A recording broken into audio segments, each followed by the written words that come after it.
السلام علیکم ورحمۃ اللہ وبرکاتہ۔ الحمدللہ رب العالمین، والصلاة والسلام علی اشرف الانبیاء والمرسلین وعلی آلہ واصحابہ اجمعین، اما بعد۔ محترم و مکرم سامعین، حاضرین و ناظرین کرام، الحمدللہ جامعہ انواریہ کے زیر اہتمام مختلف کتابوں کی آڈیو اور ویڈیو ریکارڈنگ کا سلسلہ جاری ہے۔ تاریخ مشائخ چشت خلیق احمد نظامی صاحب کی اس کی ریکارڈنگ کا سلسلہ ہم نے شروع کیا تھا، اور پچھلے درس میں مقدمے کے تقریباً یہ جو ہمارے سامنے جو پرانا قدیم نسخہ ہے اس کے تقریباً ہم جو ہے 6 صفحے ریکارڈ کر چکے ہیں۔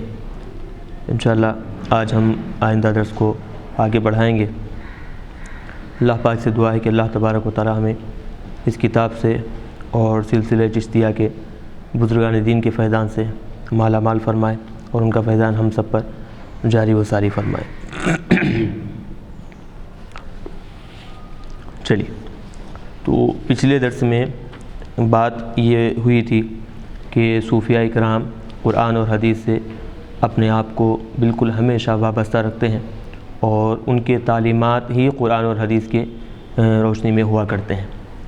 یہ ایک بات ہوئی، اور پھر اس کے بعد جاہل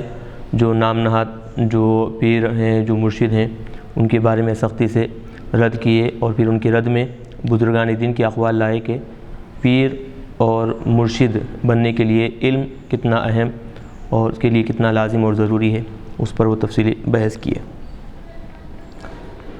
اب آگے بتا رہے ہیں، پھر صوفیاء کرام پر ایک عام الزام رہبانیت کا ہے، یعنی صوفیاء کرام پر ایک الزام یہ بھی لگایا جاتا ہے کہ وہ رہبانیت اختیار کیے ہوئے ہوتے ہیں۔ رہبانیت کیا ہے؟ رہبانیت کا مطلب یہ ہوتا ہے کہ دنیا سے اپنے آپ کو کاٹ کر بالکل کیا ہے، لا تعلقی، دنیا کو چھوڑ کر اور اپنے آپ کو دنیا کو چھوڑ کر کیا ہے، بالکل جنگلات میں نکل جانا، دنیا داری بالکل چھوڑ کر نکل جانا، تو یہ رہبانیت ہے۔ تو یہ الزام صوفیاء کرام پر لگایا گیا، لیکن الزام لگانے والوں نے کبھی یہ غور نہیں کیا کہ جس چیز کو صوفیاء نے ترک کیا وہ دنیا نہ تھی، دنیا کا بے اعتدلانہ استعمال تھا۔ تو بتا رہے ہیں یہاں پر یہ تو سراسر صوفیاء کرام پر ایک طرح سے الزام ہے۔ حقیقت میں صوفیاء کرام دنیا کو چھوڑے نہیں تھے، بلکہ دنیا کو جو استعمال کیا جا رہا تھا، جیسے دنیا کو استعمال کیا جا رہا تھا غیر مصنفانہ طور پر، غیر منصفانہ طور پر، انصاف سے کام، اعتدال سے کام نہیں لیا جا رہا تھا، بلکہ دنیا کی طرف اپنے آپ کو بہت زیادہ مائل کیا جا رہا تھا۔ تو صوفیاء کرام اس کو چھوڑے ہیں، بالکل یا دنیا کو چھوڑے ہیں یہ نہیں مطلب ہے، بلکہ مطلب یہ ہے کہ حد سے زیادہ رجحان جو دنیا کی طرف ہو رہا تھا لوگوں کا، صوفیاء کرام اس کو چھوڑ دیے ہیں، دنیا کی طرف حد سے زیادہ مائل نہیں ہوئی ہیں۔ وہ کہتے ہیں کہ انسان اللہ کی دی ہوئی سب نعمتوں سے فائدہ اٹھائے، اس کائنات کی ایک ایک چیز سے مستفید ہو، لیکن اس طرح کہ دنیا کی محبت اس کے دل کو آلودہ نہ کرنے پائے۔ دیکھیے صراحت کے ساتھ اب صوفیاء کرام کا جو قول ہے، صوفیاء کی زبان میں ان کے پاس رہبانیت کا کیا مطلب ہے، کہتے کسے ہیں رہبانیت؟ تو بتا دیے، مطلب یہ ہے کہ دنیا کی محبت دل میں لائے بغیر اللہ کی عطا کی ہوئی نعمتوں سے فائدہ حاصل کرنا، دنیا کی محبت دل میں لائے بغیر اللہ کی عطا کی ہوئی نعمتوں سے فائدہ حاصل کرنا، ان کے پاس رہبانیت کا مطلب یہ ہوتا ہے۔ اور جب جان دینے اور اس کی لذتوں سے دستبردار ہونے کی دعوت دی جائے تو وہ لبیک کہتے ہوئے اس طرح دوڑے گویا بھوکے کو غذا کی اور پیاسے کو پانی کی پکار سنائی دے، اس کی زندگی کا مرکز و محور رضائے خداوندی بن جائے، اور اس کے قلب کی بے چین دھڑکنیں صبح و شام یہی پکارنے لگیں۔ کہ اس کے بعد پھر ایک شعر ذکر کیے ہیں کہ مطلب کیا ہے اس میں؟ مطلب یہ ہے کہ اپنے آپ کو تنہائی میں رکھے اور پھر اللہ تبارک و تعالیٰ کی نعمتوں سے لطف اندوز ہوں، اور پھر اپنا جو مقصد ہے وہ اللہ تبارک و تعالیٰ کی رضامندی بن جائے، یہ اس میں مقصد ہے۔ تو اب دیکھتے چلے جائیں کہ جو صوفیاء کرام پر الزام لگایا جاتا ہے کہ صوفیاء کرام رہبانیت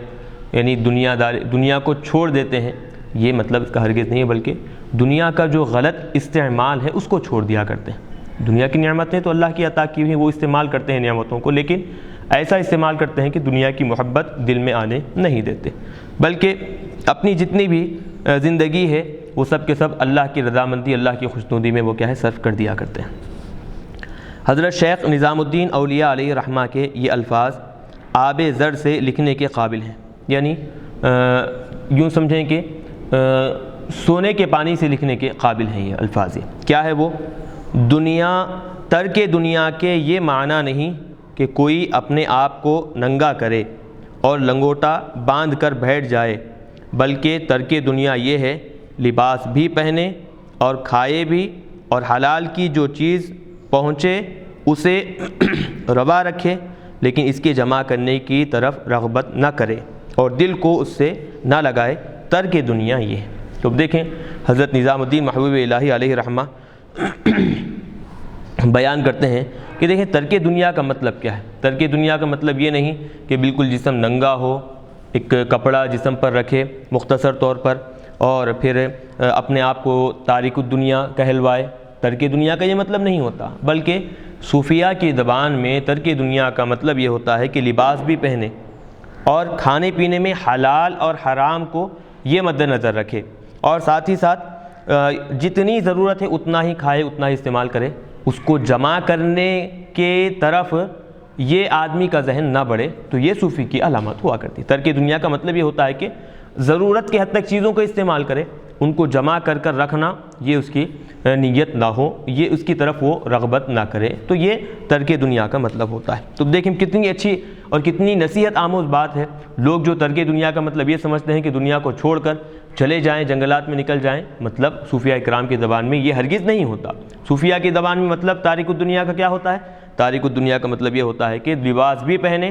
رزق بھی کھائے، لیکن حلال اور حرام کو مد نظر رکھے اور جتنی ضرورت ہے استعمال کرے، اس کو جمع کر کر رکھنا، اس کو محفوظ رکھنا، یہ رغبت اس طرف اس آدمی کی نہ ہو، یہ تارک الدنیا کہلاتا ہے آدمی۔ عارف رومی یعنی علامہ جلال الدین رومی علیہ رحمہ نے اس خیال کی ترجمانی اس طرح کی ہے، جس کا مطلب ہم بتاتے ہیں کہ خدا سے غافل ہونے کے بعد دنیا کا کیا مطلب ہے؟ ایسی دنیا جو خدا سے غافل کر دے اس کا مطلب ہی کیا ہے؟ وہ تو دنیا داری ہو جائے گی۔ تو یہ مطلب یہاں پر بتاتے ہیں۔ تو اس کا اصل مقصد کیا ہے؟ یہ شعر میں جو بتلانا چاہتے ہیں، انسان کو چاہیے دنیا میں رہے لیکن دنیا کی وجہ سے اللہ کی یاد سے غافل نہ ہو، اللہ سے غفلت میں نہ پڑے، دنیا کو صرف اپنے ضرورت کے تحت استعمال کرے تاکہ اللہ کی یاد اس کے دل میں محفوظ اور جاگزی رہ سکے، کتنے حد تک اس کو استعمال کرے۔ شیخ حجویری علیہ رحمہ ایک بزرگ کا قول نقل کرتے ہیں کہ فرمایا کرتے لیس الفقیر من خلا من الزاد انما الفقیر من خلا من المراد۔ فقیر وہ نہیں ہے کہ اس کا ہاتھ متاع اور توشے سے خالی ہو،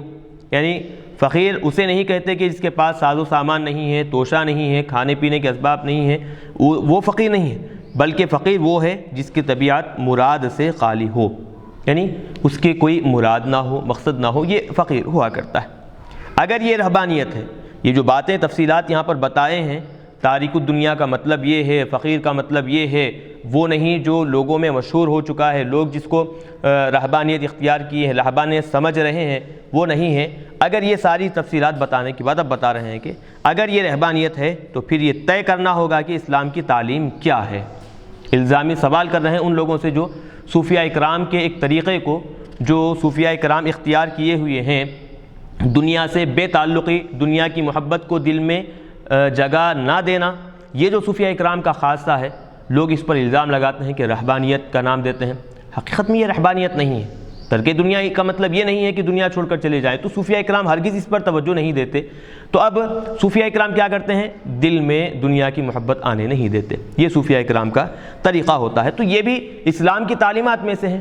دنیا کی محبت دل میں نہ ہو، یہ اسلام کی تعلیمات میں سے ہیں۔ اور پھر بزرگان دین کے کئی اقوال ملتے ہیں، اگر یہ اسلام کی تعلیمات میں سے نہیں ہے تو بتائیں کہ پھر اس کے علاوہ اسلام کی تعلیمات اور کیا ہیں، اور کیا ہے؟ چلیے بہرحال یہ بتا رہے ہیں۔ آگے لا رہے ہیں، شاید حقائق سے اس قدر بے اعتنائی کا ثبوت کبھی نہیں دیا گیا جتنا یہ کہہ کر کہ صوفیہ کے ملت کے قوائے عمل کو مضمحل کر دیا ہے، صوفیہ کے ملت کے قوائے عمل کو مضمحل کر دیا ہے۔ یعنی اب یہ ایک بات یہ بھی بتائی گئی کہ صوفیہ اکرام کی وجہ سے کیا ہے، جو اعمال کرنے کے جو صلاحیتیں ہیں لوگوں کے اندر وہ کیا ہے، بالکل کمزور پڑ گئی ہیں۔ یہ الزام غلط اور بے بنیاد ہے۔ حقیقت یہ ہے کہ ان بزرگوں نے ملت کے عروق مردہ میں ہمیشہ نئی روح پھونکی ہے۔ یعنی بتانا یہ چاہتے ہیں کہ صوفیہ اکرام پر جو الزام ہے کہ وہ کیا کرتے ہیں صوفیہ اکرام، کہ ملت کے اندر کیا ہے اعمال کرنے کی جو صلاحیت ہے وہ کیا ہے بالکل کمزور کر دیتے ہیں، یہ الزام ہے صوفیہ اکرام۔ حقیقی بات کیا ہے؟ حقیقی بات یہ ہے کہ ہمیشہ صوفیہ اکرام کیا کیے ہیں، ملت کے اندر اعمال صالحہ کرنے کے جذبے کو پیدا کیے ہیں۔ جو ان کے اندر جذبہ ختم ہو گیا ہے ان کو دوبارہ زندگی بخشے ہیں، یہ صوفیہ اکرام کا کام ہے۔ اور زوال و انحطاط کے زمانے میں تجدید و احیاء کے راستے تلاش کیے ہیں۔ یعنی جو دور بالکل زوال کا ہے، انحطاط یعنی ختم ہونے کا دور ہے، تو اس میں کیسے نیا کام کیا جائے، اس کام کو کیسے زندہ کیا جائے، ایسے نئے نئے طریقے تلاش کرنے والوں کو صوفیہ اکرام کہا جاتا ہے۔ اور یہی ان کے کارناموں کا ایک ایسا گوشہ ہے جس کا اب تک تعصب اور تنگ نظری سے الگ ہو کر جائزہ نہیں لیا گیا ہے۔ دیکھیں اب یہ جو طریقہ صوفیہ اکرام اختیار کرتے ہیں کہ جو چیز جس دور میں ختم ہو رہی ہے، نئے انداز میں اس چیز کو کیسے وجود بخشا جائے، کیسے اس کو زندگی عطا کی جائے، یہ صوفیہ اکرام کا ایک طریقہ خاص رہا ہے۔ اب لوگ کیا کرتے ہیں، اس طریقے کو ایک تعصب بھری نظر سے دیکھتے ہیں، تعصب کرتے ہوئے، دشمنی کرتے ہوئے کہتے ہیں کہ دیکھو یہ فلاں بزرگ نے فلاں کام ایسا کر دیا، فلاں بزرگ نے فلاں کام ایسا کر دیا، فلاں صوفی نے فلاں کام ایسا کر دیا۔ حقیقت میں ان لوگوں کا کام جو ہوتا ہے، جو چیز ختم ہو رہی ہے نئے انداز میں اس کو وجود بخشنا، یہ حقیقت میں صوفیہ اکرام کا کام ہوتا ہے۔ اب کم علم جہلا تعصبانہ نظر رکھتے ہوئے ان پر الزامات لگاتے چلے جاتے ہیں۔ تاریخ کے طلباء نے شاہی خاندانوں کے عروج و زوال کی داستانوں میں اپنے آپ کو کچھ اس طرح گم کر دیا کہ ان کے نزدیک تاریخ صرف دربار اور میدان جنگ سے ہی عبارت ہو کر رہ گئی۔ یعنی تاریخ میں جو تاریخ کا علم حاصل کرنے والے جو طلباء ہیں، اب شاہی خاندانوں کا جو عروج ہے، جو زوال ہے، کیسے وہ اعلیٰ مقام پر شاہی خاندان پہنچتے تھے، کیسے زوال کی طرف آ جایا کرتے تھے، تو اب کتابیں جب ہم دیکھیں گے تو کتابوں میں صرف اور کیا ملتا ہے، بادشاہوں کے دربار کا تذکرہ ملتا ہے، یا تو بادشاہ میدان جنگ میں کیسے وہ لوگ لڑا کرتے تھے، بس یہی تذکرہ ملتا ہے۔ گویا ثنائی رحمۃ اللہ علیہ کا یہ دعوت نامہ ان کے کانوں تک پہنچا ہی نہیں ہے۔ پھر اس کے بعد کیا ہے، یہ ایک فارسی کا شعر ذکر کر رہے ہیں۔ چلیے، مذہبی تذکرہ نگاروں نے اس سلسلے میں جو کچھ لکھا ہے وہ اس طرح کہ ان بزرگوں کے اصلی خط و خال ہی چھپ گئے۔ یعنی صوفیہ اکرام کا جو طریقہ تھا اصل، وہ آنے والے لوگوں میں ان کی کرامتوں کو ایسا آگے بڑھایا گیا، ایسے کرامتوں کو ان طرف منسوب کر دیا گیا، اصل جو حقیقت ہے، ان کا جو رہن سہن ہے، ان کے جو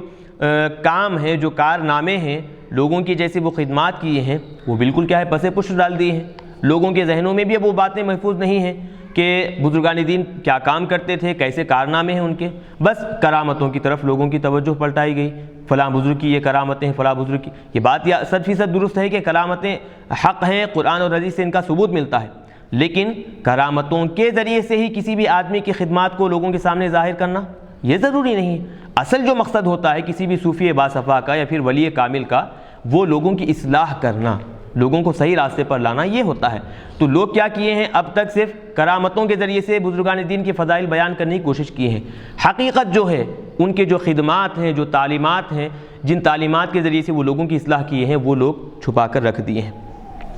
اور ماحول کے صحیح پس منظر کے ساتھ نہ ان کو دیکھا جا سکا اور نہ انسانیت کی سطح پر ان کی عظمت و بلندی کا اندازہ لگایا جا سکا۔ یعنی جو ان کا خد و خال تھا، بزرگان دین کا جو رہن سہن تھا، جو انداز تھا، جو اخلاق تھے، جو تعلیمات تھے، وہ چونکہ اب اس انسانیت اس درجے کی نہیں رہی کہ ان تعلیمات کو سمجھ سکے،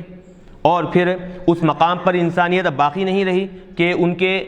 اخلاق و کردار کو لوگوں کے سامنے ظاہر کر سکے، لوگوں تک پہنچا سکے، اس پر عمل کر سکے۔ لہذا نتیجہ کیا ہوا؟ نتیجہ یہ ہوا کہ ان بزرگوں کی سوانح حیات کرامات کی چند بے معنی داستانوں کا مجموعہ بن کر رہ گئی۔ وہ بزرگان دین جو اپنے وقت کے بڑے بڑے مجدد سمجھے جاتے تھے، لوگوں کو کئی لاکھ بلکہ ان گنت لوگوں کو صحیح راستے پر لایا کرتے تھے، ہدایت عطا کرتے تھے، اولیاء اکرام بنایا کرتے تھے، اب ان کی داستانیں جب ہم ان کی تعریف دیکھتے ہیں، تاریخ میں ان کا مطالعہ کرتے ہیں تو چند کرامتیں ان کی نظر آتی ہیں، اور پھر چند واقعات ان کے نظر آتے ہیں۔ تو کیا کرامتوں کے ذریعے سے ان کی فضیلت معلوم ہوگی؟ ان کا جو اصل مشن ہے اس کو لوگوں کے سامنے ظاہر کرنا ہے، ان کے جو اصل مقاصد ہیں، ان کے جو کارنامے ہیں، وہ اصل لوگوں کے سامنے ظاہر کرنے کی ضرورت ہے۔ وقت کا تقاضا ہے کہ ان بزرگوں کے حالات بنی نوع انسانی اور ملت کی ضروریات کے آئینے میں دیکھے جائیں تاکہ ان کے صحیح خط و خال نمایاں ہو سکے۔ تو آج کا دور اس بات کا تقاضا کرتا ہے، جتنے بھی صوفیاء باصفا ہیں، اولیاء کرام ہیں، ان کے تعلیمات، ان کے اخلاق و کردار، ان کے حقائق، ان کے مقاصد، ان کے مشن کو لوگوں کے سامنے ظاہر کیا جائے اور نئے انداز میں پیش کیا جائے تاکہ لوگ دوبارہ ان کی طرف متوجہ ہوں اور ان کے ذریعے سے اصلاح حاصل کریں، اور ان کی تعلیمات کو دیکھ کر اپنے اندر جذبہ محبت اور پھر اپنے آپ کے سدھار کا جذبہ ان کے اندر پیدا ہو جائے۔ یورپ کے مستشرق جب اسلامی تاریخ کا مطالعہ کرتے ہیں تو انہیں یہ دیکھ کر حیرت ہوتی ہے کہ مسلمانوں کا سیاسی زوال کبھی ان کے دینی نظام کو تباہ نہ کر سکا۔ دیکھیے، اب اگرچہ کہ مسلمانوں کے اندر ایک وقت تھا سیاسی طور پر مسلمان بہت اعلیٰ مقام پر تھے، ان کا کوئی مد مقابل نہیں تھا۔ صحابہ کے دور کو دیکھیے، خلفائے راشدین کے دور کو دیکھیے، حضور کے زمانے کو دیکھیے کہ مسلمان جہاں دینی معاملات میں سر فہرست نظر آتے تھے، سیاسی معاملات میں بھی مسلمانوں کا کوئی مد مقابل نہیں رہا کرتا۔ جہاں بھی جاتے سیاسی مقام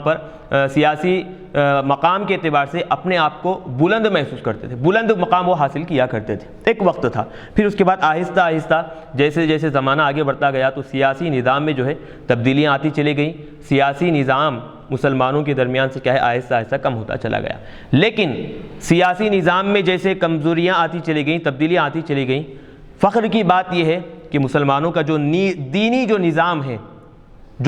نظام ہے وہ اس نظام میں کسی برابر بھی نہ زوال آیا، نہ کمی آئی، نہ اس میں کسی قسم کی تبدیلی آئی۔ یہ کس کا کہنا ہے؟ یہ یورپ کے مستشرق لوگ جب اسلام کی تاریخ کا مطالعہ کیے تو ان کا یہ کہنا ہے کہ اگرچہ مسلمانوں کے درمیان سے سیاسی زوال کم ہوتا ہوا آ رہا ہے لیکن ان کے دینی نظام کو تباہ نہ کر سکا، بلکہ بقول پروفیسر ہٹی اکثر ایسا ہوا کہ سیاسی اسلام کے تاریک ترین لمحات میں مذہبی اسلام نے بعض نہایت شاندار کامیابیاں حاصل کی۔ ہالینڈ کے ایک فاضل لوکے گاروڈ نے دبے انداز میں اس بات پر استعجاب کا اظہار کیا کہ گو اسلام کا سیاسی زوال تو بارہا ہوا لیکن روحانی اسلام میں ترقی کا سلسلہ ہمیشہ جاری رہا۔ تو اب دیکھیں، یہ تو خود مسلمان نہیں بلکہ غیر مسلم یہ اس بات کا اقرار کر رہے ہیں کہ اگرچہ مسلمانوں کے درمیان سیاسی طور پر کچھ کمزوریاں تبدیلیاں آئی ہیں، زوال ہوا ہے، لیکن دینی جو معاملات میں ہر زمانے میں ہر طبقے میں دینی معاملات میں دینی نظام میں ترقی ہوتی گئی ہے، کمزوریاں ہرگز نہیں آئی۔ کیا ان اسباب کا تجزیہ ممکن نہیں جنہوں نے مسلمانوں کی دینی زندگی کو سیاسی زوال کے خطرناک اثرات سے بچایا اور زمانے کے بدلتے ہوئے تقاضوں کے مطابق مسلمانوں کے فکر و عمل میں تبدیلیاں پیدا کیں؟ انگلستان کے ایک مشہور اور ذی علم مستشرق پروفیسر H.A. آرگب نے ایک مرتبہ ایکسفورڈ ڈیونٹی مجلس کے سامنے تقریر کرتے ہوئے کہا تھا، تاریخ اسلام میں بارہا ایسے مواقع آئے ہیں کہ اسلام کے کلچر کا شدت سے مقابلہ کیا گیا ہے، لیکن بئی ہمہ وہ مغلوب نہ ہو سکا، یعنی کسی بھی صورت میں وہ کیا ہے، کوئی دوسرا اسلام کے کلچر پر غالب نہیں آ سکا، ہمیشہ اسلام ہی غالب رہا۔ اس کی بڑی وجہ یہ ہے کہ تصوف یا صوفیہ کا انداز فکر فوراً اس کی مدد کو آ جاتا تھا اور اس کو اتنی قوت اور توانائی بخش دیتا تھا کہ کوئی طاقت اس کا مقابلہ نہ کر سکتی تھی۔ دیکھیں کیا کتنی بڑی بات ہے، عظیم بات کتنی یہاں پر، کون کہہ رہے ہیں یہ مستشرق، مشہور ذی علم مستشرق پروفیسر H.A. آرگیب۔ تو اب دیکھیں اب وہ کہہ رہا ہے کہ سیاسی نظام میں اگرچہ تبدیلیاں آئیں لیکن اسلام کا جو اصل دینی جو نظام ہے اس میں کسی قسم کی تبدیلیاں نہیں آئیں۔ کبھی اگر یوں محسوس کیا جاتا کہ دینی نظام کمزور پڑ رہا ہے تو صوفیہ کرام فوری طور پر اس نظام کو برقرار کرنے کے لیے، جلا عطا کرنے کے لیے فوری وہاں پر حاضر ہو جایا کرتے تھے اور اس کو جلا بخش کر اس کو زندگی ایک یوں سمجھے کہ حیات نو اس کو عطا کر دیا کرتے تھے۔ یہ صوفیہ کرام کا کام ہے۔ تو ہر زمانے میں، خلاصہ کہنے کا مطلب یہ ہے کہ ہر زمانے میں صوفیہ کرام کے ذریعے سے اسلام کی سربلندی ہوئی ہے اور صوفیہ کرام ہر زمانے میں ہر دور کے اعتبار سے اسلام کے حفاظت کرنے والے بنے ہیں۔ یہ بات معلوم ہوتی ہے، اگرچہ کہ سیاسی نظام چونکہ صوفیہ کرام اس طرف توجہ نہیں دیتے تو سیاسی ان کے مقاصد نہیں ہوتے وہ، تو سیاسی نظام میں اگرچہ زوال آتا گیا لیکن دینی نظام میں صوفیہ کرام ہمیشہ علمبردار رہے۔ جہاں کہیں ضرورت پیش ہوئی، جہاں کہیں دینی نظام میں کچھ تبدیلی اور کمی آتی گئی، فوراً یہ حضرات وہاں پر پہنچے اور پھر اس کو یوں سمجھیں کہ ایک حیات نو اس کو عطا فرما دیے، نئی زندگی اس کو عطا فرما دی۔ پروفیسر گبلی رائے سے ہمیں پورا اتفاق ہے۔ اسلامی تاریخ میں صوفیہ اکرام کے کارنامے یقیناً اسی نظر سے خاص توجہ کے مستحق ہیں، یعنی صوفیہ اکرام کی تعلیمات کو ایسے ہی انداز میں دیکھنا چاہیے کہ کیسے انہوں نے دین اسلام کی حفاظت کی۔ مسلمانوں کی ملی زندگی میں جب کوئی مشکل مقام آیا ہے تو انہی بزرگوں نے بصیرت اور حکمت کے ساتھ نامساعد حالات کا مقابلہ کیا، یعنی جو حالات بالکل نامناسب تھے ان حالات کا انہی بزرگان دین نے مقابلہ کیا۔ ان کا ہاتھ ملت کے نبض پر اور ان کا دماغ تجدید و احیاء کی تدبیریں سوچنے میں مصروف رہتا تھا، یعنی ایک طرف تو یہ کہ یہ ملت پر اپنا سایہ رکھتے اور پھر اس کے ملت کو گمراہ ہونے سے بچاتے، اور دوسری طرف اپنے ذہن کو ہمیشہ اس طرف رکھتے کہ کیسے ان حالات سے لوگوں کو نکالیں، یہ جو فتنے ہیں، یہ جو مشکلات ہیں، یہ جو مصائب ہیں، ان حالات سے لوگوں کو کیسے نکالیں۔ نئے انداز میں وہ اس طرح کا تجدیدی کارنامہ کرنے میں وہ مصروف رہا کرتے تھے۔ اسلامی سوسائٹی کا صحیح مزاج قائم رکھنے کے لیے انہوں نے بڑی پرخلوص جد و جہد کی ہے۔ حقیقت میں اس حکم خداوندی کی تعمیل کی، وَلْتَكُمْ مِنْكُمْ أُمَّةٌ يَدْعُونَ إِلَى الْخَيْرِ وَيَأْمُرُونَ بِالْمَعْرُوفِ وَيَنْهُونَ عَنِ الْمُنْكَرِ، اور تم میں ایک امت ہونا چاہیے جو خیر کی طرف بلائے اور ممنوعات سے روکے۔ انہی کے ذریعے ہوئی، یعنی یہ جو آیت ہے اس کا مصداق کہ ایک امت جو خیر کی طرف بلاتی رہے اور برے کاموں سے روکتے رہے، تو یہ آیت پر پورے عمل کرنے والے حقیقت میں صوفیہ اکرام ہوئے ہیں۔ اسلامی تاریخ کا اگر بغور مطالعہ کیا جائے تو اندازہ ہوگا کہ ان بزرگوں نے کس طرح یدعون الی الخیر یعنی نیکی کی طرف بلانا اور ینہون عن المنکر برائی سے روکنا، ان باتوں کی خدمات انجام دی ہیں، کیسے انداز میں انجام دی ہیں اب اندازہ ہو سکتا ہے۔ جب مسلمانوں کی سیاسی ترقی کا دور آیا،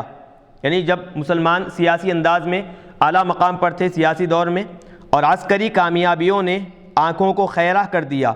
یعنی عسکری یعنی لشکر کے اعتبار سے جنگ وغیرہ لڑ کر جو کامیابیاں حاصل ہوتی رہیں، تو یہ بزرگ مادیت کے سیلاب کو روکنے میں لگ گئے کہ جو خود پسندی جنگ لڑنے کے بعد جو آیا کرتی کہ ہماری صلاحیت کی وجہ سے ہم یہ جنگ جیتے، ہماری طاقت کے ذریعے سے، ہماری طاقت اور ہماری عقل مندی کے بلبوتے پر ہم یہ جو جنگ جیتے ہیں، تو یہ جو مادیت پسندی ہوتی ہے اس کو روکنے میں یہ صوفیہ اکرام مصروف ہو گئے۔ جب سیاسی نظام درہم برہم ہوا تو ذہنی انتشار کے خلاف لڑنے لگے۔ جب قوم کا اخلاقی مزاج بگڑتا ہوا پایا تو انہوں نے اپنی تمام ذہنی اور عملی صلاحیتیں صحت مند عناصر کو ابھارنے میں صرف کر دیں۔ میر خورو نے سچ کہا ہے، صحت مند عناصر کو کا مطلب مفتی صاحب؟ یعنی جو صحت مند عناصر کا مطلب ہے کہ ایسی چیزیں جو انسان کو صحت عطا کرتی ہیں، صحت یوں سمجھیں کہ روحانی طور پر ان کو جیسے جلا بخشتی ہیں، جو چیزیں روحانی طور پر ان کے زندگی میں زندگی کو ابھارتی ہیں، پیدا کرتی ہیں، وہ ساری چیزیں یہاں پر مراد ہیں۔ میر خورو رحمۃ اللہ علیہ نے سچ کہا ہے، وہ خدا کے دین اور پیغمبر کی سنت کے لیے مضبوط خلے تھے۔ اب دیکھیں، اب صوفیاء کرام کے بارے میں زمانے سابق میں بزرگان دین جو کہتے ہیں وہ بتاتے ہیں کہ وہ صوفیاء کرام کیا تھے؟ دین خدا کے لیے اور پیغمبر رسول صلی اللہ علیہ وسلم کی سنت کے لیے مضبوط قلعے تھے، وہ دین کے بھی اور حضور کی سنت کے بھی مضبوط قلعے تھے وہ صوفیاء کرام۔ یہ تو بہرحال یہ چوتھی چیز میں یہ بات بتائی گئی ہے کہ صوفیاء کرام پر جو الزام ہے کہ وہ کیا کرتے ہیں کہ ان کی وجہ سے لوگوں کے اعمال میں کمزوری پیدا ہوئی ہے، تو اس کا صراحت کے ساتھ رد کیے، جواب دیے تاریخ عائدے میں، اور جواب بھی ایسا کیے کہ اعتراض کرنے والے کو بالکل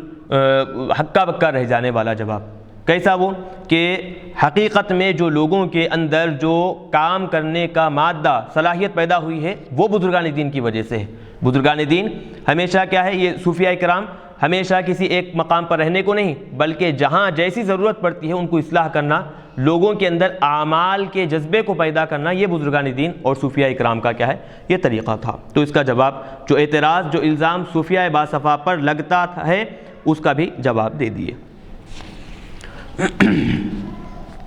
آگے بتا رہے ہیں پانچواں یہ جو معاملہ ہے، پانچویں بات ہے، کوئی انسانی تحریک خواہ وہ کتنی ہی اچھی کیوں نہ ہو، جب افراط و تفریط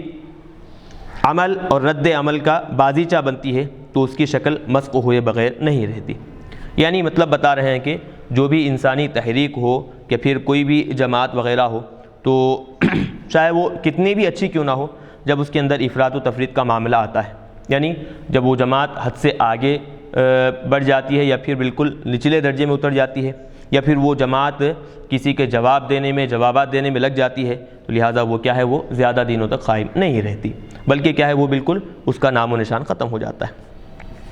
فقہ اسلامی کی تدوین نے مسلمانوں کو دینی اور سماجی زندگی کو سنوارنے میں عظیم الشان کام کیا، لیکن جب اس کو حیلہ بازیوں اور مکاریوں کا ذریعہ بنایا گیا تو مسلمانوں کی عملی زندگی بالکل بے روح ہو کر رہ گئی۔ متکلمین نے اسلام کو یونانی فلسفے کے ذو سے عملی زندگی بے روح رہ گئی کا مطلب لوگوں کی جو زندگی میں جو اعمال کرنے چاہیے، اب وہ اعمال میں وہ جذبہ نہیں رہا، یہ بے روح ہو کر رہ گئی، مطلب اعمال لوگوں کے اندر کرنے کا جذبہ نہیں رہا۔ متکلمین نے اسلام کو یونانی فلسفے کی زد سے بچانے میں بڑی خدمت کی، لیکن جب علم کلام نے شبہات و شکوک پیدا کرنا اپنا مقصد بنا لیا تو مسلمانوں کی ذہنی زندگی میں بڑا انتشار پیدا ہو گیا۔ تو اب دیکھیں، اب فقہ اسلامی اور پھر متکلم یعنی علم کلام، تو ان دونوں کے الگ الگ دور آتے چلے گئے، تو دور میں کیسی کیسی تبدیلیاں آئیں اور پھر لوگ اس سے کیا کیا فائدہ حاصل کیے اور پھر لوگ اس کے بارے میں کیا کیا نظریات رکھے، یہ بات کی۔ یہی حال تصوف کا بھی ہوا، جب باطنی زندگی کو ظاہری زندگی سے الگ کیا گیا، جب باطنی زندگی کو ظاہری زندگی سے الگ کر دیا گیا، یعنی یوں کہہ دیا گیا کہ باطنی زندگی الگ ہے، ظاہری زندگی الگ ہے، تو شریعت و طریقت کی تفریق پیدا ہو گئی۔ کہنے لگے شریعت ایک الگ چیز ہے، طریقت ایک الگ چیز ہے، یہ دو چیزیں لوگوں کے درمیان آ گئیں۔ یہ کس میں؟ یہ تصوف کے معاملے میں۔ دنیا پرستی سے گریز کو رہبانیت کی شکل دے دی گئی کہ دنیا بالکل چھوڑ دینا، یہ کیا ہے، رہبانیت سمجھا جانے لگا۔ مجاز پرستی، پیر پرستی اور نغمہ و سرود کو روحانی ترقی کا لازمی جز قرار دے دیا گیا۔ تو یعنی کہ اصل جو مقاصد تھے ان مقاصد پر توجہ کیے بغیر بس یہ جو ظاہری جو چیزیں ہیں جو ایک حیثیت سے کرنی بھی چاہیے، لیکن انہی کو اصل مقصد بنا کر رکھ لیا گیا ہے۔ بے شک یہ ساری باتیں، یہ سب گمراہیاں تصوف میں پیدا ہوئیں، لیکن اس حقیقت کو کبھی فراموش نہیں کرنا چاہیے کہ صوفیاء صافی یعنی صوفیاء باصفا نے ہمیشہ ان گمراہیوں کے خلاف آواز بلند کی ہے۔ یعنی جب بھی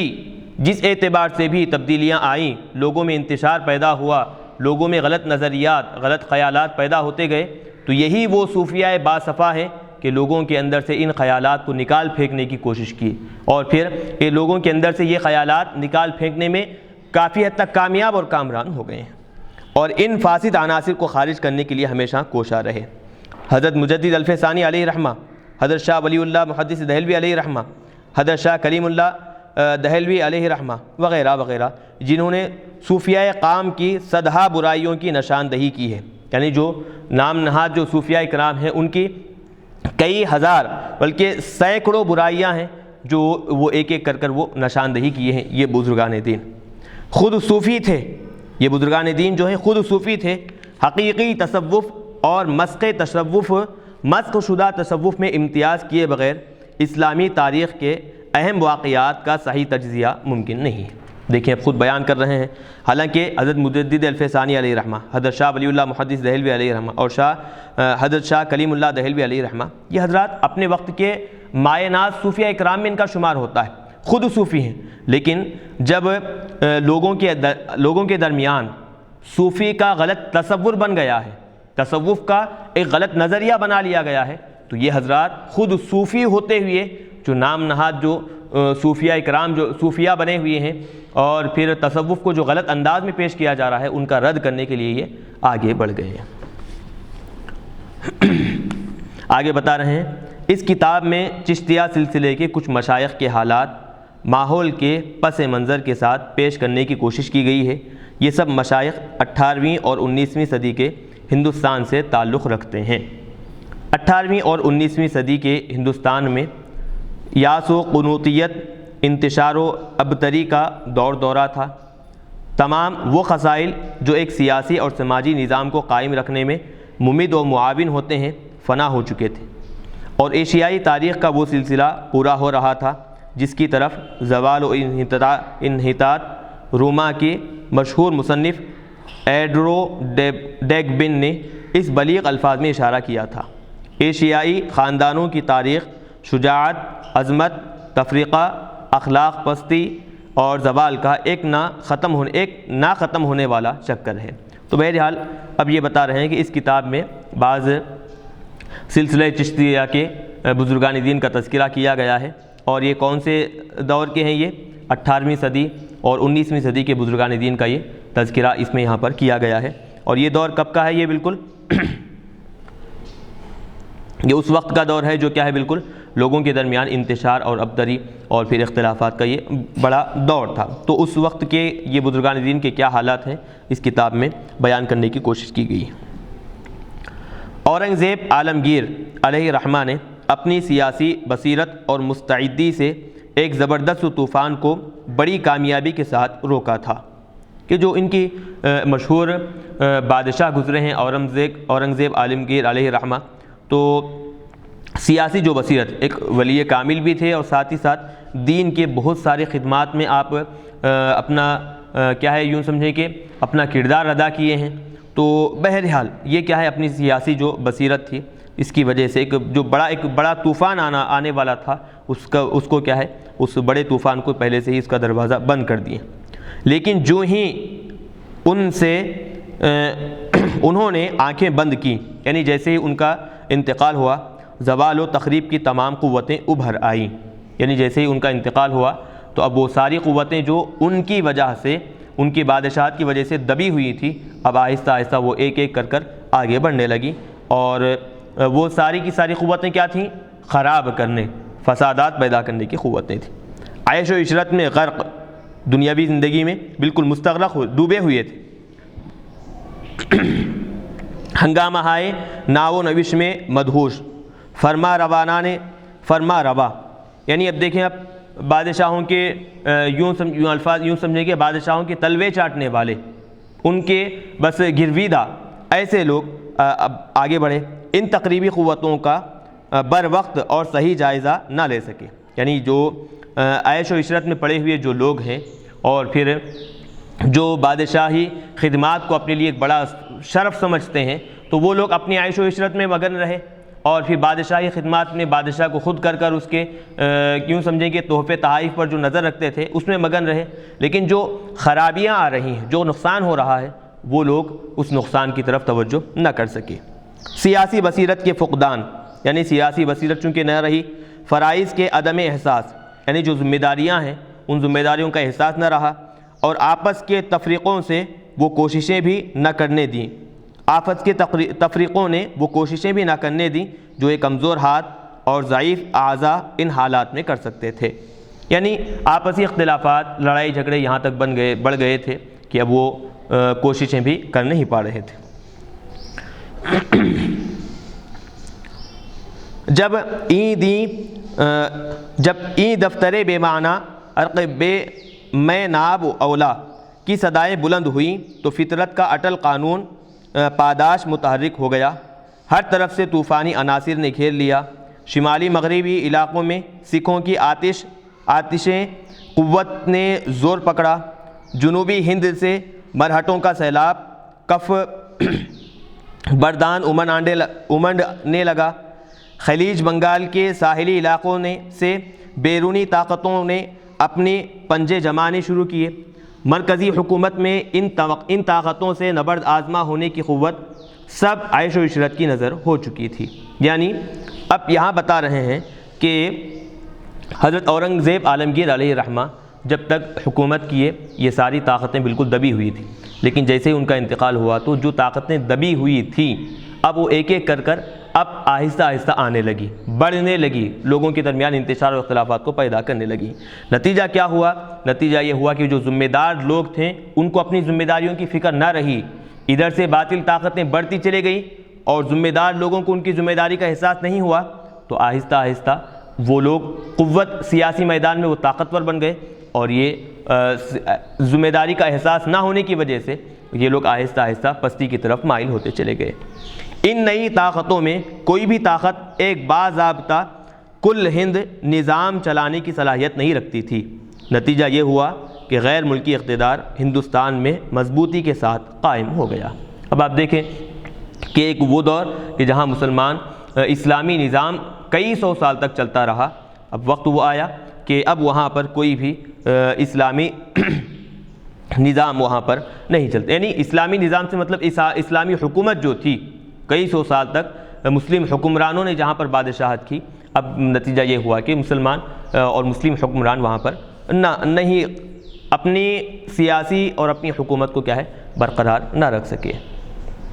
ابتلاء و مصائب، انحطاط و تنزل کے اس دور میں اللہ کے کچھ بندوں نے حکومت سے قطع نظر کر کے اسلامی سوسائٹی کو انتشار سے بچانے کی کوششیں شروع کر دیں۔ غیر ملکی حکومت کا طوفان پوری استعمارانہ طاقت کے ساتھ آیا، لیکن مسلمانوں کی دینی اور ملی زندگی کو صدمہ نہ پہنچا سکا۔ یعنی جتنے دبی ہوئی طاقتیں تھیں جب پورے ایک جڑ ہو کر آ گئیں تو ان طاقتوں کی وجہ سے سیاسی طور پر نقصان تو ہوا ہے، لیکن دینی اور ملی نظام میں کسی قسم کی تبدیلی نہیں آئی، اور ذرا برابر بھی دینی اور ملی نظام جو اسلام کا ہے اس میں اس کو ٹھیس نہیں پہنچی۔ سلطنت کے نکل جانے کا ان بزرگوں پر اثر ہوا، لیکن اتنا نہیں کہ وہ نا امید ہو جاتے۔ سلطنت چونکہ ہاتھ سے چلی گئی ہے تو بزرگان دین کو اثر تو ہوا اس کا، لیکن اتنا نہیں کہ بالکل وہ سلطنت چلے جانے کی وجہ سے اپنے مشن سے بالکل نا امید ہو گئے اور پھر اپنے مشن کو ہی چھوڑ دیے، ایسا نہیں۔ جس چیز کی ان کو فکر تھی وہ یہ تھی کہ کہیں اس سلطنت کے ساتھ اسلامی روح، اسلامی فکر، اسلامی کردار اور اسلامی سرمایہ زندگی تباہ نہ ہو جائے۔ تو یہ صوفیاء کرام، یہ بزرگان دین، سلطنت اگرچہ چلے گئی ہے لیکن ان کی توجہ اس پر تھی کہ اسلامی روح کو برقرار رکھا جائے، اسلامی فکر کو برقرار رکھا جائے، اسلامی کردار اور اسلامی سرمایہ زندگی جو ہے اس کو برقرار رکھا جائے۔ چنانچہ ان بزرگوں نے اپنی کوششوں کا رخ اسلامی سوسائٹی کی ورثی کی جانب کر دیا۔ انہوں نے مسلمانوں کی بالخصوص اور ہندوستانیوں کی بالعموم اصلاح اور انسانیت کی ذہنی اور عملی سطح کو بلند کرنے کے لیے جو کوششیں کی وہ ہندوستان کی تاریخ میں ایک خاص اہمیت رکھتی ہیں۔ تو یہی بزرگان دین تھے کہ خصوصیت کے ساتھ مسلمانوں کی اصلاح کرنا اور پھر عمومیت کے ساتھ سارے کے سارے ہندوستانیوں کی اصلاح کرنا، یہ انہوں نے یہ طریقہ اختیار کیا، اور تاریخ ہندوستان میں ان کاموں کا ایک بڑا اہم باب ہے اور ان کی خاص اہمیت ہے۔ ہندوستان کا مورخ جب ان اسباب کی تلاش کرے گا کہ جن کے باعث سلطنت کے زوال کے بعد بھی ہندوستان میں اسلامی سوسائٹی کا شیرازہ منتشر نہیں ہوا، تو اس کو صوفیاء اکرام اور بزرگان نظام کی پرخلوص جد و جہد کا اعتراف کرنا پڑے گا۔ دیکھیں اب اگرچہ کہ اگر کوئی ہندوستان کا مورخ ہے، ہندوستان کی تاریخ لکھنے اگر بیٹھا ہے، تو وہ اگرچہ کہ تلاش کرے کہ مسلمانوں کی حکومت چلے جانے کے بعد بھی، سلطنت ختم ہو جانے کے باوجود بھی اسلامی سوسائٹی کیسے باقی ہے، اگر اس کے اسباب اگر وہ تلاش کرنا چاہے تو اس کی نظر بالکل صرف اور صرف سیدھے سادے انداز میں کہاں چلے جائے گی؟ یہ صوفیاء کرام اور بزرگان نظام پر چلے جائے گی کہ انہی کی وجہ سے وہ دینی نظام جو ہے ابھی بھی برقرار ہے، سلطنت کے چلے جانے کا اس دینی نظام پر کچھ اثر نہیں پڑا۔ نمبر 7، یہ جلد ایک سلسلے کی کڑی ہے۔ میرا ارادہ ہے کہ چشتیہ سلسلے کی تاریخ 5 جلدوں میں اس طرح پر مرتب کی جائے۔ جلد اول، یعنی اب چونکہ اب مقدمہ یہاں پر بیان کر رہے ہیں تو مقدمے میں بھی تقریباً دیکھیں کتنی ساری باتیں وضاحت کے ساتھ بیان کر دی ہے، تو اب مقدمے میں چونکہ آگے آنے والی کتاب کا مختصر تعارف بھی ہوتا ہے، تو اب یہاں بتا رہے ہیں کہ خلیق احمد نظامی صاحب کہتے ہیں کہ میرا یہ ارادہ ہے کہ چشتیہ سلسلے کی تاریخ 5 جلدوں میں اس طرح پر مرتب کی جائے۔ جلد اول حضرت خواجہ معین الدین چشتی اجمیری علیہ رحمہ سے لے کر حضرت شیخ نصیر الدین چراغ دہلوی علیہ رحمہ تک، یہ پہلی جلد میں ان درمیان کی جتنے بھی بزرگان دین ہیں ان کا تذکرہ کریں۔ جلد دوم حضرت خواجہ کمال الدین علامہ علیہ رحمہ سے لے کر حضرت یحییٰ مدنی علیہ رحمہ تک، نیز دکن، بنگال، مالوا اور گجرات میں چشتیہ سلسلے کے خانقاہوں اور مشائخین کی تفصیلی حالات یہ دوسری جلد میں جمع کریں، یہ میرا ارادہ ہے۔ جلد سوم، یعنی تیسری جلد میں صابریہ سلسلہ حضرت علی احمد صابری علیہ رحمہ سے لے کر حضرت شیخ ابو سعید گنگوہی رحمۃ اللہ علیہ تک، یہ چوتھی جلد جو ہے وہ نظامیہ سلسلہ حضرت شاہ کلیم اللہ دہلوی سے لے کر حضرت خواجہ اللہ بخش تونوسی رحمۃ اللہ علیہ تک، یہ جلد پنجم صابریہ سلسلہ حضرت شاہ محب اللہ الہ آبادی سے لے کر دوسرے لوگوں تک اس کا سلسلہ، یہ 5ویں جلد میں لے کر آئیں۔ اس وقت جو جلد پیش کی جا رہی ہے، یعنی ابھی یہ جو جلد شروع ہوئی ہے یہ وہ اس سلسلے کی چوتھی کڑی ہے، یعنی جو 5 جو جلدوں میں بانٹنے کا جو گفتگو کیے ہیں، 5 جلدوں میں ہم اس کتاب کو بانٹیں گے، تو اس میں سے یہ کون سی جلد ہے؟ یہ چوتھی کڑی ہے۔ یہ آج سے تقریباً 700 قبل تیار ہو گئی تھی، نامساعد حالات اس کی اشاعت میں مانع رہے، یعنی حالات مناسب نہیں تھے، تو جس کی وجہ سے یہ کتاب کیا ہے بالکل اشاعت نہیں ہو سکی اس کتاب کی۔ اس دوران میں اور جلدوں کے لیے بھی مواد فراہم ہو گیا، تاہم ابھی پورے وثوق سے نہیں کہا جا سکتا کہ کس جلد کی تکمیل کا موقع پہلے ملے گا۔ توفیق الہی نے ساتھ دیا، انشاءاللہ یہ جلدیں جلد مکمل ہو جائیں گی۔ اس وقت چونکہ چوتھی جلد سب سے پہلے شائع ہو رہی ہے، اس لیے بہت سے ایسے مباحث جو پہلی جلد میں آنے چاہیے، مثلا تصوف، اسلام، چشتیہ سلسلے کا نشو و نما، مشائخ چشت کا انداز تبلیغ و اشاعت، یہاں بھی مختصر درج کرنے ضروری سمجھے گئے۔ اس کتاب میں جو خامیاں رہ گئی ہیں ان کا مجھے پورے طور سے احساس ہے، اور جب ان کی طرف میری نظر جاتی ہے تو حضرت شیخ بدر الدین اسحاق کے یہ اشعار جو انہوں نے تصریف بدری کے خاتمے پر لکھے تھے بے اختیار زبان قلم پر آ جاتے ہیں۔ انی بسطت یدی الیک الہی ویسیل سیل الدمع من ماقی فارحم بکائی واعف عما قد حبا من غفلت فی هذه الاوراق۔ تو اب یہاں پر یہ جو ہے مقدمہ مکمل طور پر خلیق احمد نظامی صاحب کا لکھا ہوا ہم نے بیان کر دیا ہے، تو انشاءاللہ آج کے درس کو ہم یہیں پر روکیں گے۔ آئندہ درس میں جو سبق شروع ہو رہا ہے وہ ہے تصوف اسلام پر ایک نظر، یعنی اسلام کا حقیقت میں کیا تصوف ہے اس پر ایک نظر کرتے ہوئے اس پر ہم ایک صفحہ پڑھ دیجیے نا، ہاں کر دیجیے ایک صفحہ سے۔ چلیے اس کے بارے میں بھی ہم مختصر، چونکہ اب کہا گیا ہے کہ ایک صفحہ ہم اس کا بھی شروع کر دیں گے برکتاً، تو چلے ہم اس کو بھی ہم شروع کر دیں گے۔ چلیے تصوف اسلام پر ایک نظر۔ لفظ صوفی کی تحقیق۔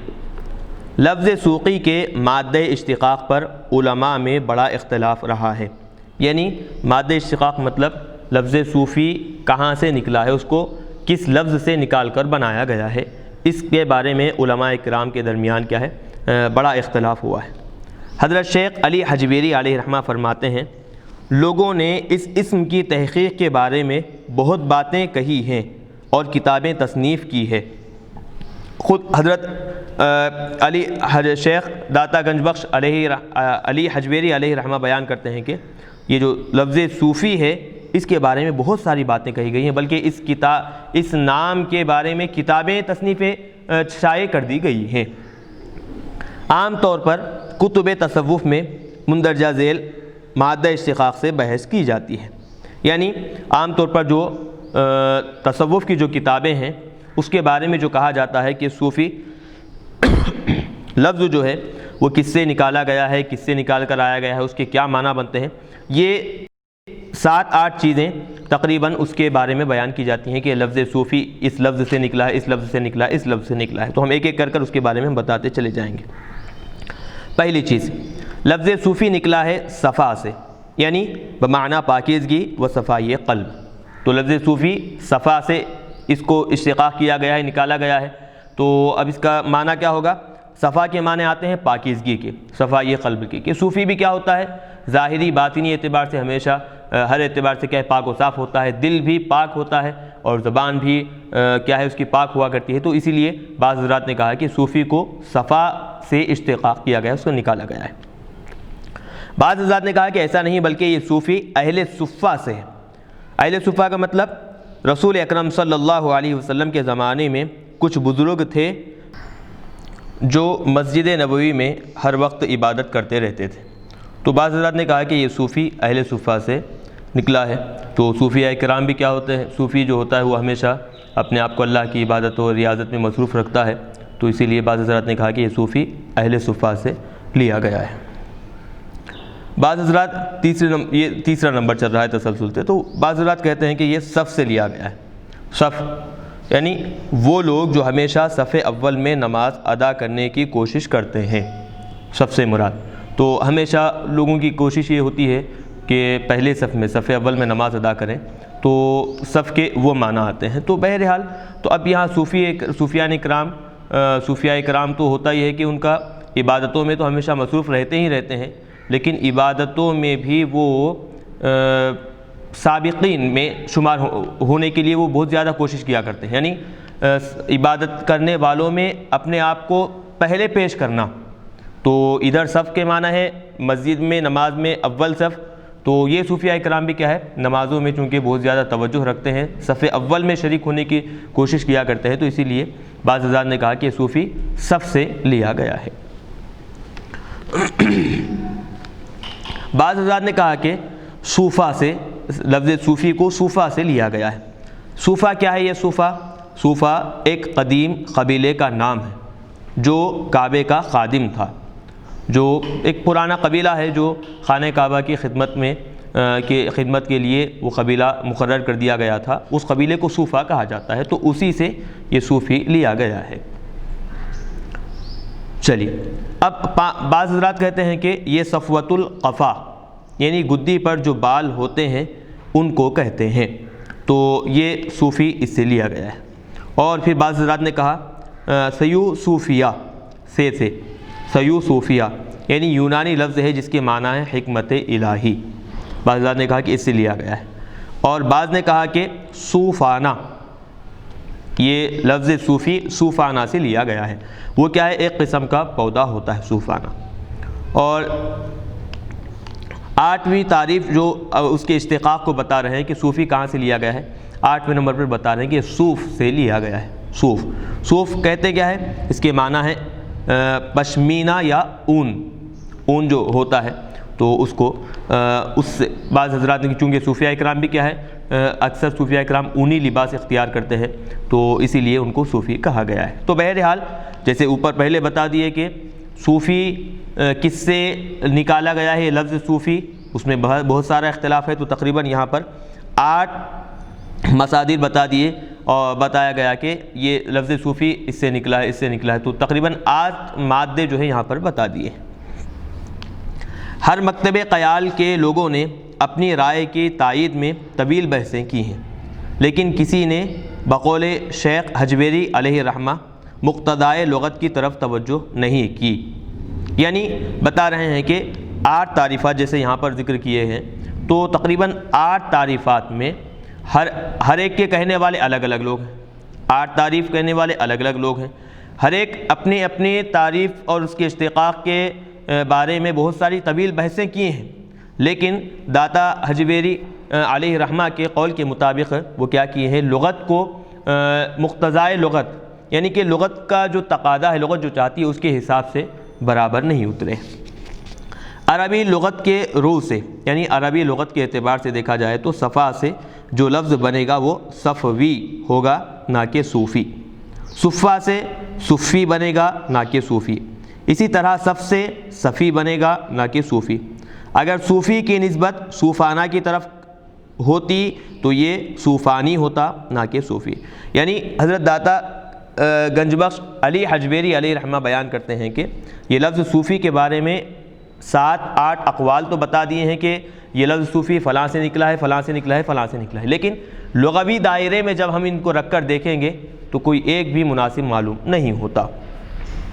ابو ریحان بیرونی کا خیال ہے کہ لفظ صوفی کا مادہ اشتقاق ایک یونانی کلمے سے یونانی کلمہ ہے، یعنی ایک یونانی کلمے سے یہ لفظ صوفی کو لیا گیا ہے۔ کیا ہے اس کا یہاں پر بتا رہے ہیں، صوفی بمعنی فلاسفر ہے، کیونکہ یونانی میں لفظ صوف بمعنی فلسفہ ہوتا ہے، تو یہی وجہ ہے کہ یونانی میں فیلسوف کو فیلاسوفہ کہتے ہیں، یعنی فلسفے کا دل دادا۔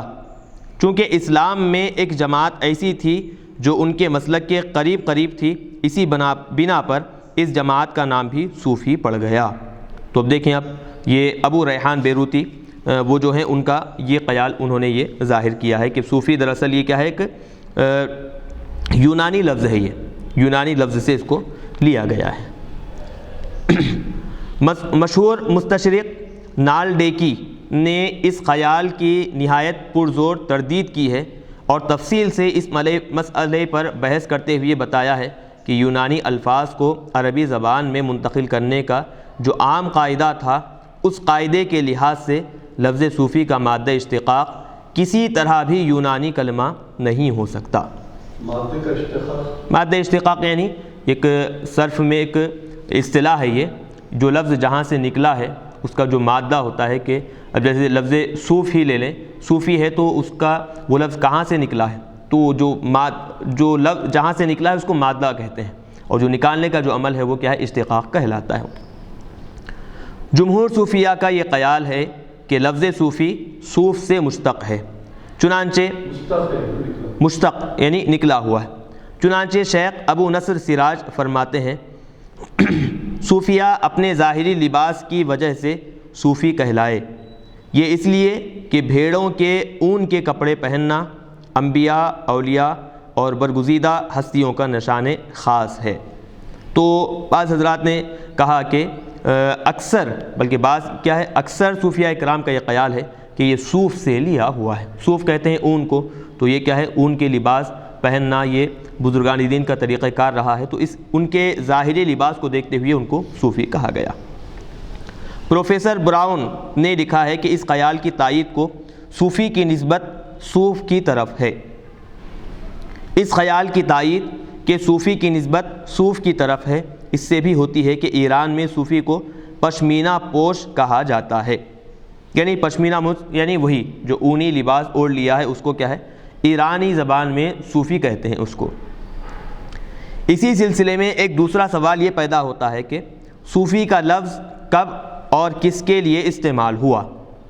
یعنی یہ جو صوفی کا لفظ ہے کب استعمال ہوا اور کس کے لیے استعمال ہوا، اس کے بارے میں ایک دوسرا سوال ہے۔ امام قشیری علیہ رحمہ اپنے رسالے میں، یعنی رسالہ قشیریہ جو بہت ہی مشہور رسالہ ہے، اس میں لکھتے ہیں رسول اللہ صلی اللہ علیہ وسلم کے بعد صحابہ اکرام علیہم رضوان کے سوا برگزیدہ مسلمانوں کا اور کوئی لقب قرار نہیں دیا گیا، یعنی جو اعلیٰ مقام پر پہنچے ہوئے جو چہیتے یا پھر مقرب مسلمان ہیں وہ کوئی لقب قرار نہیں دیا گیا، کیونکہ شرف صحبت سے بڑھ کر اور کوئی شرف نہیں ہو سکتا۔ صحابہ چونکہ حضور پاک علیہ الصلوۃ والسلام کی صحبت سے شرف یاب ہوئے تھے، اسی لیے اب وہی شرف ان کے لیے بہت بڑا اور عظیم سمجھا گیا، اس کے علاوہ اب ان کو کوئی نام نہیں دیا جا سکا۔ پھر جن لوگوں نے صحابہ کی صحبت پائی ان کو تابعین کہا گیا، اس کے بعد لوگ تبع تابعین کے لقب سے پکارے گئے، پھر لوگوں کے مختلف درجے ہوتے گئے۔ اس لیے جن بزرگوں کی توجہ دین کی طرف زیادہ ہوئی ان کو زاہد اور عابد کے لقب سے پکارا گیا،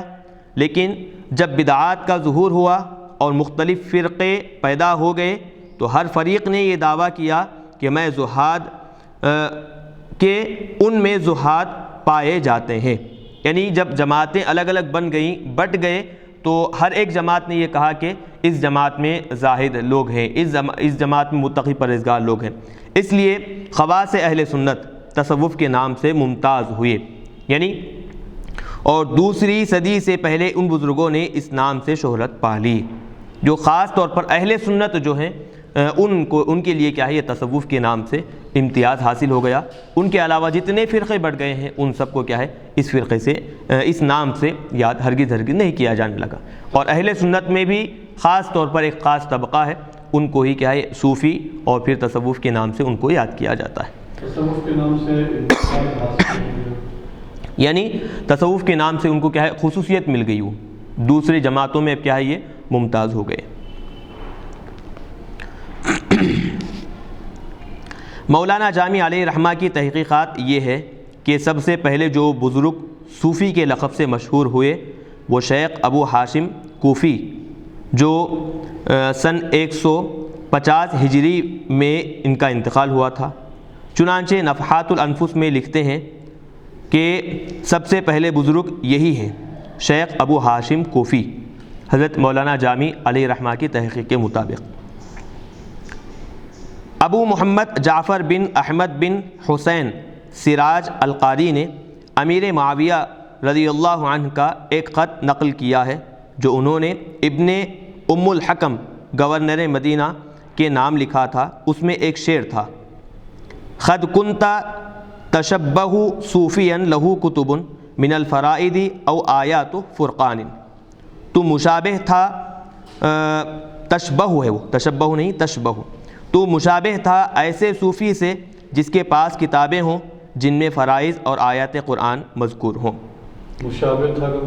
اس جیسا تھا، تو اس کی طرح تھا۔ اس روایت کو اگر صحیح مان لیا جائے تو صوفی کا لفظ پہلی صدی ہجری میں بھی استعمال ہونا ثابت ہو جاتا ہے، یعنی اگر یہ جو خط حضرت امیر معاویہ رضی اللہ عنہ نے بھیجا تھا گورنر مدینہ کی طرف، تو اس سے یہ بات معلوم ہوتی ہے کہ صوفی کا یہ جو لفظ ہے پہلی صدی ہجری سے ہی اس کا استعمال کیا جاتا تھا۔ چلیے اب یہاں سے تصوف کے ماخذ اور مرجع جو ہے کہ تصوف کہاں سے نکلا ہے اور پھر کیا ہے اس کی حقیقت، اس کے بارے میں اب یہاں سے پھر تفصیلی بحث کر رہے ہیں، انشاءاللہ ہم اس کو آئندہ درس میں رکھیں گے۔ اب ہم یہاں تک تقریباً 19 صفحے ہم اس کے مکمل طور پر ریکارڈ کر چکے ہیں۔ آخر میں اللہ تبارک و تعالیٰ سے دعا ہے کہنے سننے سے زیادہ عمل کرنے کی توفیق عطا فرمائے، اور صوفیاء کرام اور اولیاء اعظام کا فیضان ہم سب پر جاری و ساری فرمائے، اور صوفیاء کرام کا جو مشن ہے، جو مقاصد ہیں، وہ لوگوں کے سامنے ظاہر کرنے اور لوگوں کی صحیح اصلاح کرنے کی توفیق عطا فرمائے، اور جو حضرات اس ریکارڈنگ میں تعاون کیے ہیں اللہ تبارک و تعالیٰ ان سب کو دین اور دنیا میں اعلیٰ درجے کی کامیابیاں عطا فرمائے۔ وصلی اللہ تعالیٰ وسلم علی خیر خلق محمد و آلہ و اصحابہ اجمعین والحمد للہ رب العالمین۔